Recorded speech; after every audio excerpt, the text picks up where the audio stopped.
Bonjour et bienvenue dans cette capsule vidéo dans laquelle nous allons parler des différents états de la matière en s'intéressant plus particulièrement au cas de l'eau.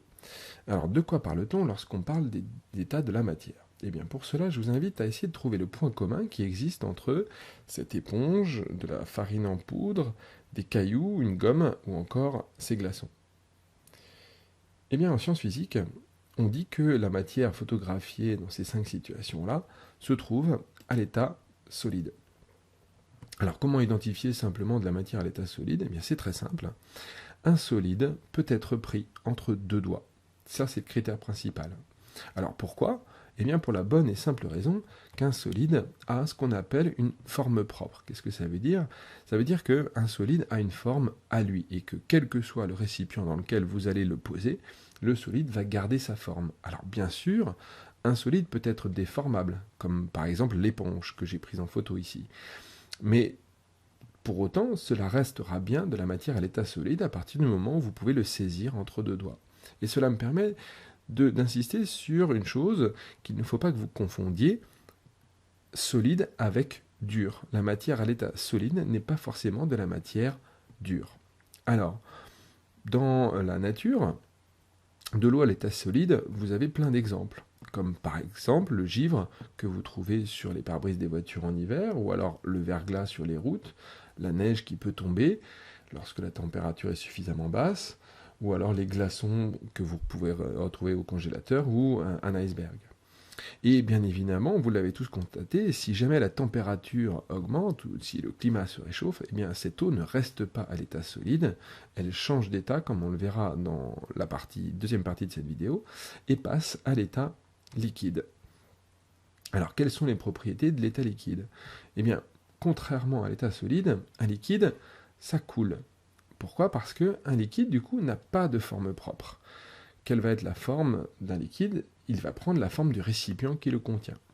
Ça, c'est la première propriété. Deuxième propriété, mais lorsque vous avez un liquide dans un récipient, vous pourrez observer et constater que la surface est toujours plane et horizontale. Alors, ça aura une conséquence sur la schématisation d'un récipient contenant un liquide. Et notamment, comme vous pouvez le constater sur cette horloge, ici, il ne faudra plus dessiner des petites vagues, comme ça, pour symboliser la surface d'un liquide dans un récipient, puisque maintenant vous savez que la surface d'un liquide est plane et horizontale. Donc, maintenant, pour représenter la surface d'un liquide, il faudra utiliser une règle et tracer un trait droit et horizontal. Alors, de l'eau à l'état liquide, dans la nature, là aussi, vous avez plein d'exemples. Le critère essentiel à avoir en tête, c'est que l'eau à l'état liquide est toujours visible à l'œil nu. Si vous voyez, c'est que c'est bien de l'eau à l'état liquide. Je dis ça notamment pour la buée, les nuages ou le brouillard, que les élèves ont souvent tendance à caser dans la catégorie eau à état gazeux. Or, comme ils sont visibles, ça n'est pas de l'eau à l'état gazeux, c'est forcément de l'eau à l'état liquide.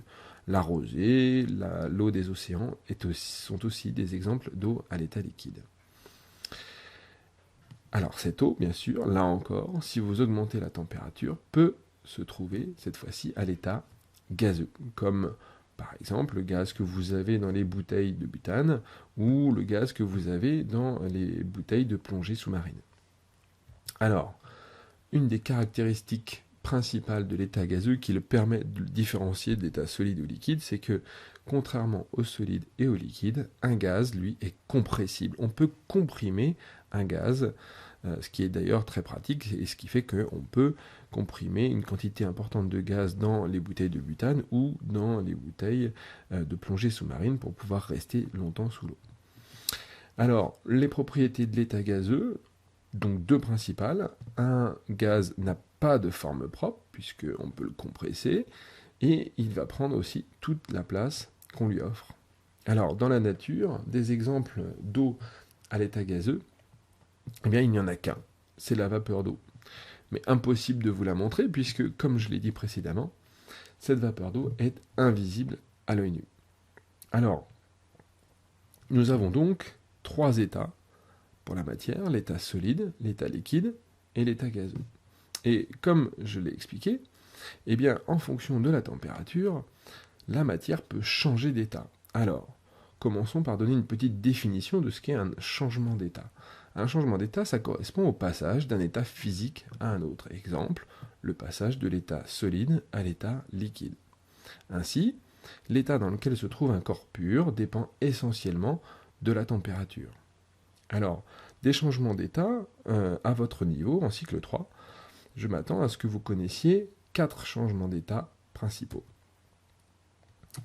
Les voici, à savoir que quand vous prenez par exemple un glaçon et que vous le faites fondre, la matière passe de l'état solide à l'état liquide, c'est ce qu'on appelle la fusion.